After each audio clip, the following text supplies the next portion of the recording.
This is the Action Movie Guys podcast, bringing you action movie reviews from across the decades, plus box office numbers and insight like never before. And now, your hosts of the Action Movie Guys podcast, Alex and Nate.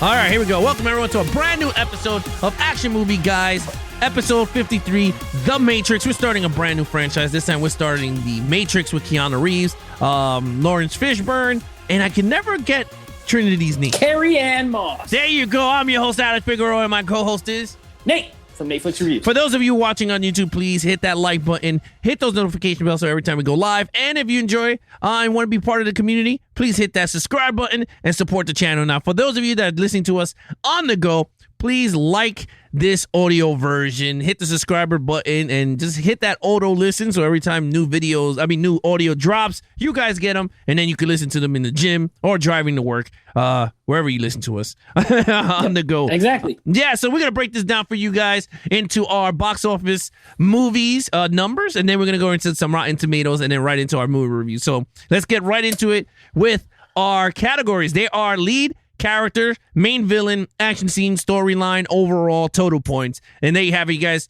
want to join in, please leave a comment down below what you guys thought of The Matrix from 1999. But let's start it off with some box office numbers. Nate. Okay, Matrix. This was a big success, I remember. How big? I don't know. This came out when I was 12 years old, so I did not pay attention to these sort of things. If I had to wager to guess, I think the sequels made more. I know the Reloaded made more. I'm going to say this made, 1999, big hit, $182 million. $182 million. All right, so let's see if Nate is correct with those box office numbers. Well, he is wrong. Domestic, it made $171,479,930 million. International, it made $294,884,915 for a worldwide total of $466,364,845 on a budget of $63 million. Wow. Yeah.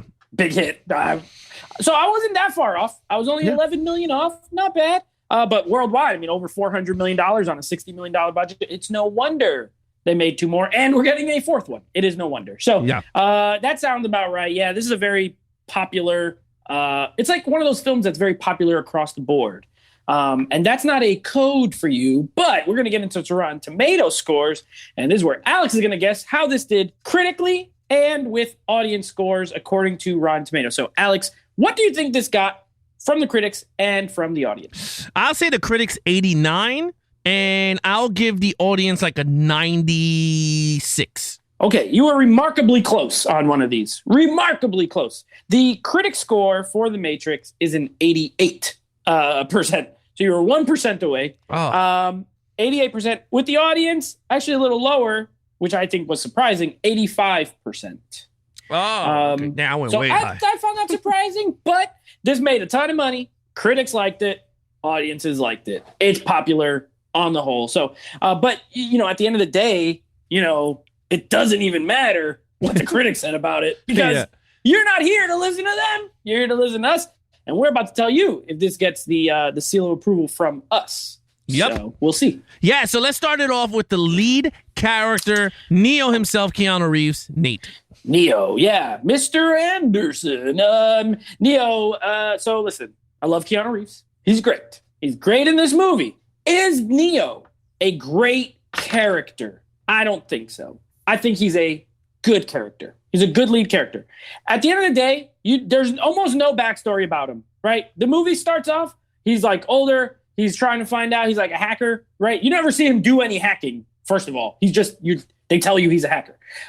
Then he gets involved with Morpheus, he gets recruited, essentially, to get unplugged and all that, and we'll get into story later, and then they just dive right in with this character, you know what I mean? There is no backstory. There is no buildup. The things that usually make you very interested in a character, they're not here. It's not a detriment. I still think he's an interesting character. But Alex, you could correct me if I'm wrong, but I rewatched this and I distinctly remember it more in the sequels, which we're going to get to next week. He just asks a lot of questions in this movie. He's constantly saying, why? But why? Yeah. Where? What is that? What does that make for a great lead character? No, but he's great in the action scenes. He's great in the fighting scenes. You're rooting for him. He's interesting enough. I gave him a 4 overall because you want to follow him. You want him to succeed. So they do a good job there. But he's not like an incredible lead character with like a great backstory or anything. And he's just confused the whole movie, which rightfully so. He's a surrogate for you, and you're confused for a good amount of the movie, so it makes sense. So I give him a 4. Yeah, in terms of Keanu Reeves, look, he was really good in the role. And after rewatching this movie, and you know what's crazy? I know a lot of people might even hate me or put it in the comments down below. It doesn't even matter. But I started to like dislike the movie. Like it's weird. Not like it's weird to say because like when you watch it, like I watched this when it first came out in the theater, and it was like the biggest thing. You know what I mean? And you're like, holy crap, this character's awesome. And then, you watch it 100,000 times. And then now that you're older, which I'm like, I got older now, and you rewatch it, you're like, ugh. Like, I really like this thing. And I agree with you. A lot of the questions was just like, Like, to me, it didn't work as much. I was like, wow. When I was younger, this movie was like awesome with Keanu Reeves. Like now rewatching it, I'm just like, man, like it didn't work for me. His kung fu was excellent. I did not care for his character much. Like, okay, cool. Like he is the savior. Awesome. But other than that, like it felt weird. Like I felt like I was with the journey with him, but I wasn't attached to him. Like, you understand what I mean? Like you're like, I agree. Yeah. It's just weird to say. Like, I feel like I'm with him through the journey. Like he's holding my hand. But I feel like we're not connecting there. Like there's something off here, and I gave him a 3.5. To be honest with you, I know what you're saying. I think it's like what I said as far as like he's pretty much a surrogate for the audience more than anything. Especially in the Matrix, the original Matrix, he's there to ask questions for other people to deliver exposition as far as dialogue, to explain what's going on, to tell you about what it is. He's not a super well-defined character. So I agree with you. Yeah. All right, so let's get right into Mr. Smith.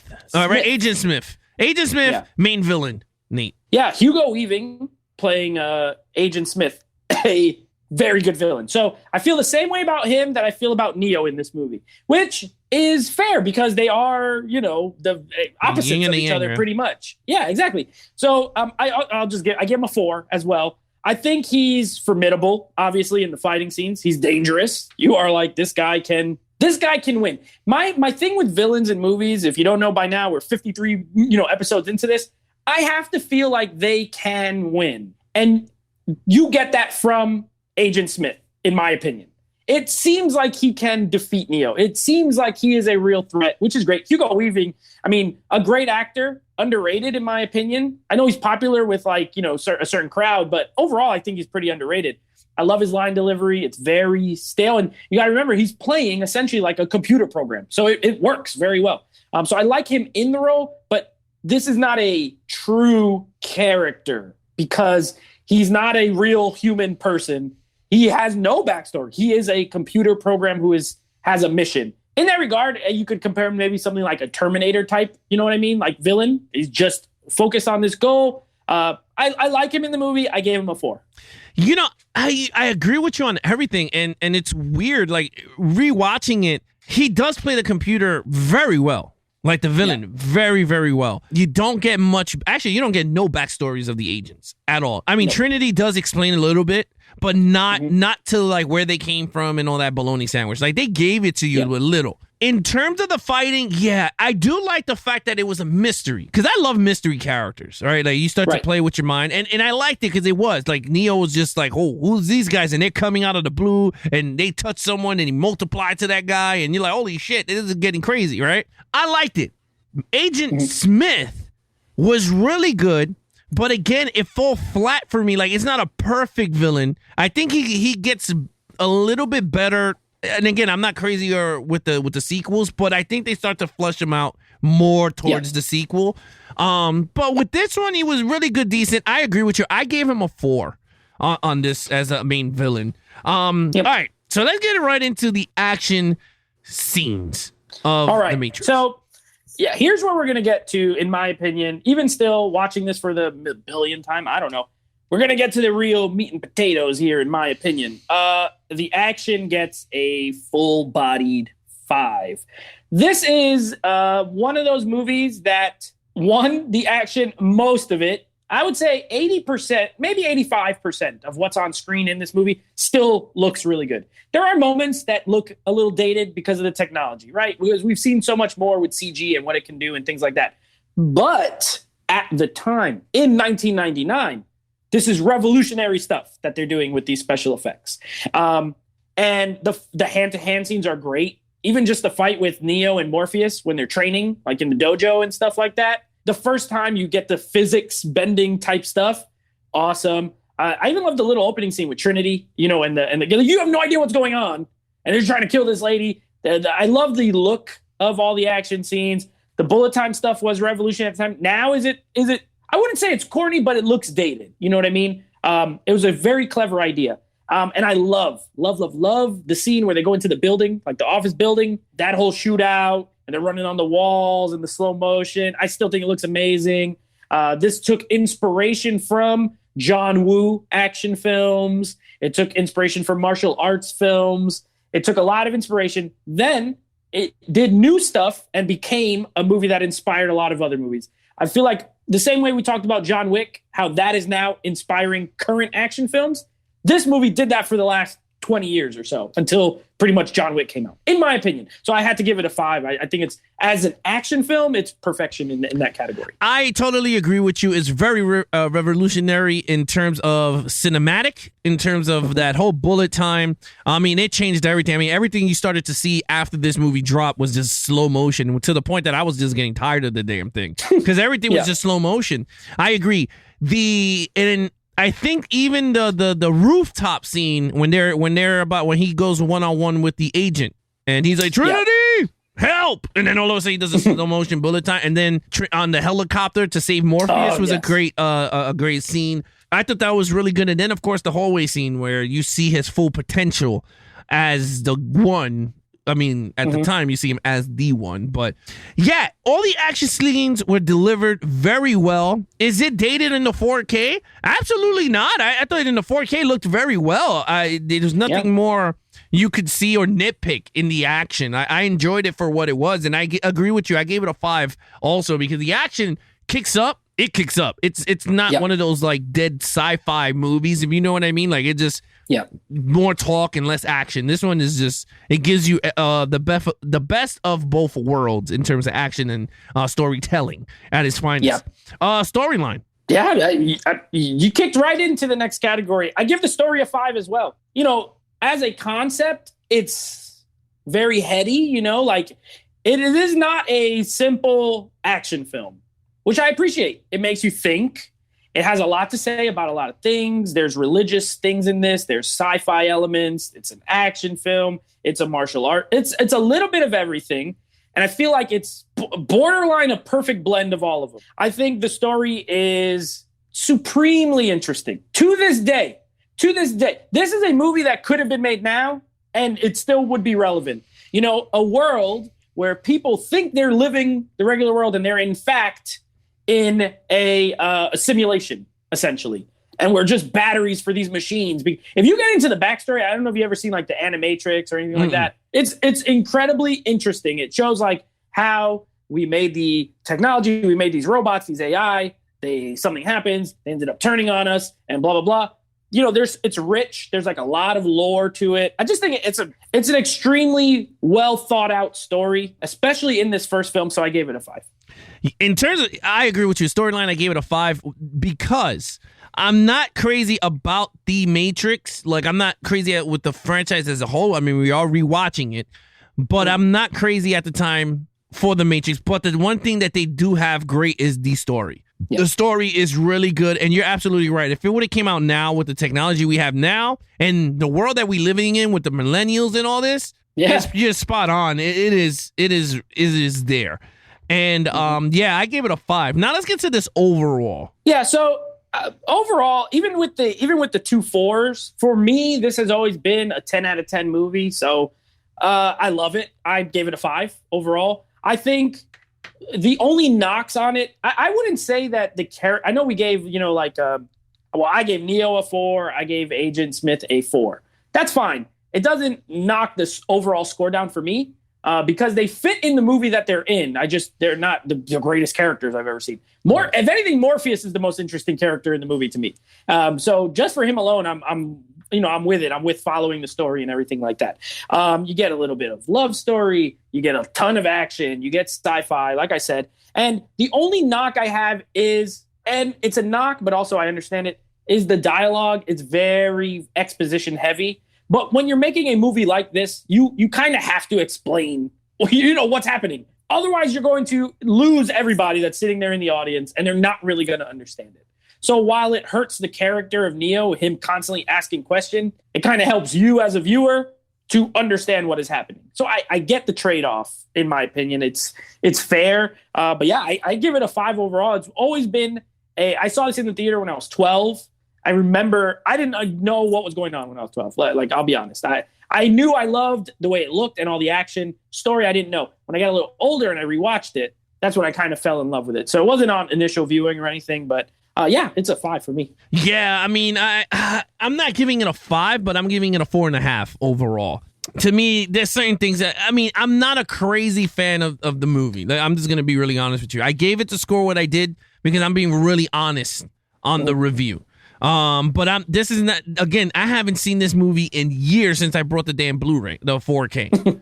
Like, I put it once and I'm done, and then I put it again once we watched it for the review. Other than that, I don't see myself popping this thing over and over again. Yeah. But I gave it a 4.5. Look, it has great action, great storytelling for those of you that love this type of story. But yeah, let's get right into the total points. What you got? Yeah, for me, that adds up to a 23 out of a 25. This is a great movie. I absolutely love it. It's one of my favorite 90s films. I wouldn't say it's in my top 10 overall, but it's probably my top 20 films of all time if I had to make a list. I love The Matrix. It launched, the Wachowskis. Say what you will. I actually like the Wachowskis overall, as filmmakers. We'll get into. We're not reviewing all their stuff, but yeah. I pretty much like almost everything they've done. For me, it works. I like their style. I like a lot of their ideas and themes. It is what it is. But yeah, it's a 23 out of 25. Yeah, for me, it's a 22 out of a 25. 3.5, 4, 5, 4.5. So yeah, it's a 22.